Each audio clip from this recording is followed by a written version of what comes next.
You know how people say the way you do one thing is the way you do everything? We could get into a debate about that and how it connects with everyone and how life is interconnected. But what I really want to tie this to is the interconnectedness, the woven fabric of our lives, that everything in your life is connected to everything else in your life. If you wake up in the morning and your kids are happy and your partner's happy and you get to work and your boss is happy and your coworkers are happy, there's a way better shot that you're going to be happy and that things in that day are going to go much better.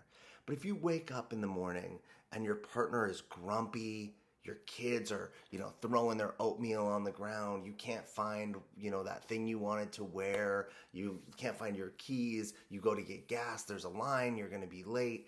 All of a sudden, you get to work. You don't just turn that off. You don't just suddenly I'm in work mode now. That shows up with you.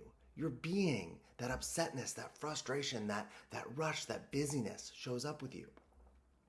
If we're talking about your love life, if you don't have a lot of trust and faith in other people, if you don't feel comfortable, safe, and secure in who you are and your ability to handle and deal with situations, when you date in relationships, you're going to project that onto people. They are going to mirror insecurity, distrust, fear.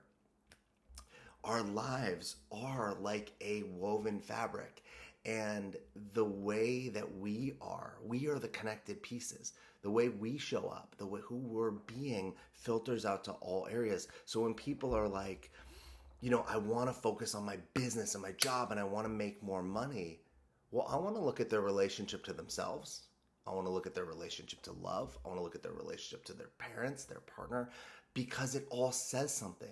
If they don't feel they're worthy internally, well, then how do they get paid a lot for what they do? If they feel like they're a fraud or they have some story about who they are, where they come from, and what that equals about them, then that's going to in-place the relationships they can find, the jobs they can get, the money they can ask for. The stories and the narratives that you have about you, that runs through all of those pieces of fabric into all the things you care about. So if we're not able to shift and change the narratives, the stories, the beliefs about yourself, then essentially it's like a virus and it infects your whole life. It's probably one of my favorite things about coaching, that if we shift and change the stories, the narratives, the seams or the material of the fabric, your whole life can change.